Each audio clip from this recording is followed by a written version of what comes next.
اهلا وسهلا بيكم في فيديو جديد. النهارده هنتكلم عن موضوع مختلف تماما عن مواضيع القناه، موضوع فيه مخاطره ومش اي حد يقدر يشتغل فيه. مهن من اخطر المهن في العالم، وليه اللي بيشتغلوا فيها لازم اننا نكون دايما مقدرين تعبهم وجهدهم. المهن دي خطيره لدرجه انها بتعرض اللي بيشتغل فيها لمخاطره كبيره جدا، سواء على صحتهم او حياتهم. تعالوا نبدا الحلقه ونتعرف على اول مهنه معانا. أول مهنة معانا، وصدق أو لا تصدق، هي مهنة جمع القمامة. يعني إيه؟ ممكن تبان مهنة عادية، بس الحقيقة إنها واحدة من أخطر المهن اللي ممكن تشتغل فيها. الناس اللي بيشتغلوا في جمع القمامة بيتعرضوا لمخاطرة كبيرة جدا. أولا، التعامل مع مخلفات ممكن تكون سامة أو معدية لبعض الأحيان، زي المخلفات الطبية اللي ممكن تحتوي على إبر وأدوات حادة. الحاجة دي ممكن تتسبب في جروح أو عدوى خطيرة. ثانيا، التلوث البيئي.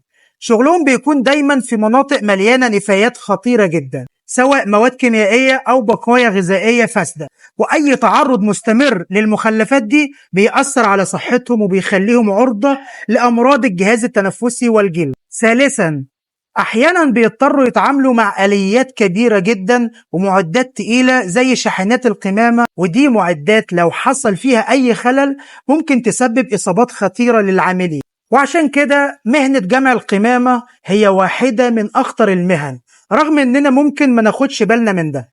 تاني مهنة معانا هي مهنة اللحام تحت الماء. المهنة دي مش مجرد لحام عادي، دي مهنة بتجمع بين مهارة الغوص واللحام في وقت واحد، وده بيدخل في مجالات زي صيانة السفن والمنصات النفطية وإصلاح الأنابيب اللي بتكون تحت سطح البحر. أول سبب لخطورة المهنة دي إن الشخص بيشتغل في بيئة غير مستقرة تماما. المياه اللي شغال فيها بتضغط على جسمه بشكل كبير، وده بيأثر على حركته وتركيزه، وبالتالي أي خطأ في اللحام ممكن يكون مميت. تاني حاجة، هو بيشتغل بمعدات كهربائية تحت المية، وده خطير لو حصل أي تسرب أو عطل في المعدات. كمان في مخاطرة نقص الأكسجين اللي ممكن يحصل تحت المية. يعني اللحام تحت المية مهنة خطيرة جدا، ومش أي حد يقدر يشتغلها لأنها بتتطلب مهارات كبيرة وتحمل المخاطر. المهنة الثالثة اللي معانا هي العمل في حقول النفط. الشغل في المجال ده بيكون في ظروف صعبة جدا، خصوصا في الأماكن البعيدة أو البحرية.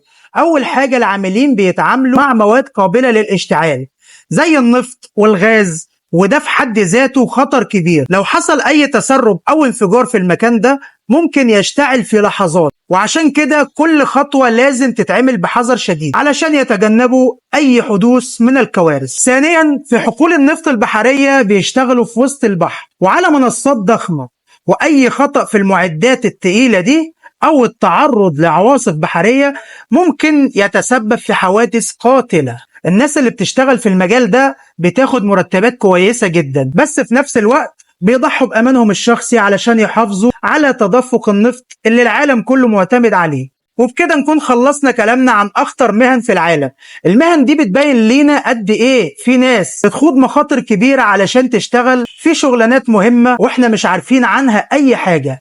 ولو عجبكم الفيديو ما تنسوش تعملوا لايك وسبسكرايب للقناة علشان يوصلكم كل جديد. أشوفكم في الفيديو الجاي، وانتظروا الجزء الثاني لو الفيديو عجبكم، وسلام.